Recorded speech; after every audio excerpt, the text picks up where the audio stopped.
Bonjour et bienvenue chez IFI Émotion. Parlons stéréophonie ou usuellement stéréo. Si l'on doit faire une définition rapide, la stéréophonie consiste à diffuser deux signaux audio sur deux canaux distincts afin de créer une scène sonore tridimensionnelle. C'est le mode naturel de l'audition qui permet la localisation des sources sonores. Qu'est-ce que cela donne dans le détail ? Il nous faut commencer par parler du principe de l'audition. En effet, le cerveau perçoit les ondes sonores grâce aux deux oreilles situées de chaque côté du crâne. L'écart entre les deux oreilles induit un léger décalage temporel de perception des ondes sonores qui font vibrer les tympans. Un son émis à droite arrive d'abord à l'oreille de droite avant d'atteindre celle de gauche. Ce petit décalage de temps de perception permet au cerveau de localiser la source sonore dans l'espace tridimensionnel. C'est le même principe avec la vue, où le décalage des yeux permet de percevoir en trois dimensions. En hi-fi, la stéréophonie est un principe fondamental pour viser à reproduire la musique de manière la plus naturelle possible.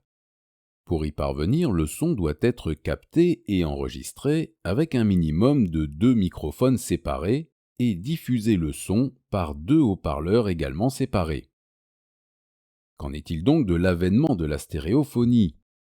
Le mot stéréophonie apparaît en France en 1924. Il est composé des mots grecs stéréo, espace, et phonie, le son. Toutefois, le français Clément Ader a eu l'idée d'écouter la musique en stéréo dès 1881.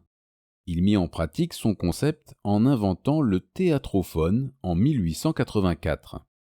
Le théâtrophone diffusait les œuvres jouées à l'Opéra Garnier aux abonnés du tout premier service de streaming.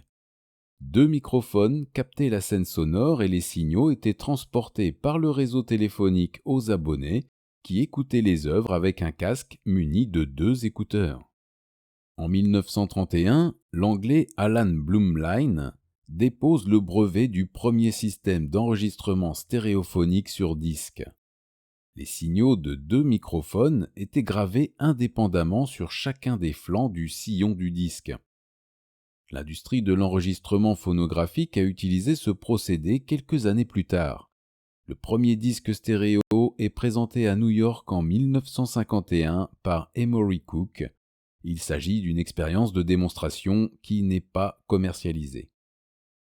Les premiers disques vinyles stéréo disponibles à la vente ont été enregistrés par les ingénieurs du son de Philips Phonographic Industry en 1958.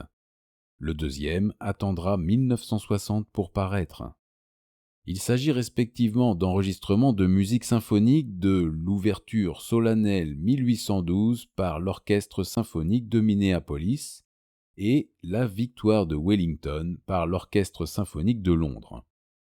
Ces deux œuvres, relatant des batailles napoléoniennes, mettent en scène les deux camps se donnant l'assaut par deux parties distinctes des orchestres. Il s'agit donc d'une démonstration éclatante de l'intérêt de la stéréophonie pour restituer une scène sonore.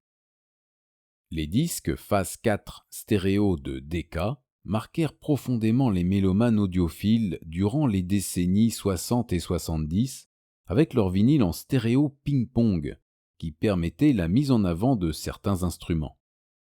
Parlons maintenant de la captation du son stéréophonique.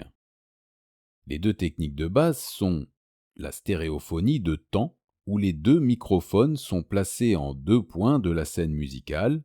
Le son des instruments à droite de la scène met plus de temps à parvenir au microphone de gauche et inversement. Il y a également la stéréophonie d'intensité, où deux microphones directionnels sont placés en un point de la scène, mais en formant un angle. L'intensité sonore captée diminue en s'éloignant de l'axe des microphones. Ces deux techniques peuvent être associées pour augmenter le rendu et être également améliorées en plaçant un obstacle entre les deux microphones à l'instar d'un crâne entre deux oreilles. Par la suite, l'enregistrement multipiste a permis de placer des microphones devant chaque instrument ou voix. Les ingénieurs du son doivent alors ajouter une étape de mixage de ces différentes pistes dans les signaux de droite et de gauche. Il y est souvent incorporé de la réverbération afin de donner un effet de salle. Les ingénieurs du son jouent alors un rôle dans l'œuvre artistique et la restitution finale de la musique. Parlons enfin de la reproduction stéréophonique en hi-fi.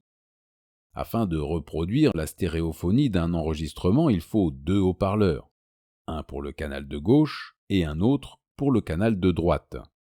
Ces deux haut-parleurs peuvent être des enceintes acoustiques ou des écouteurs.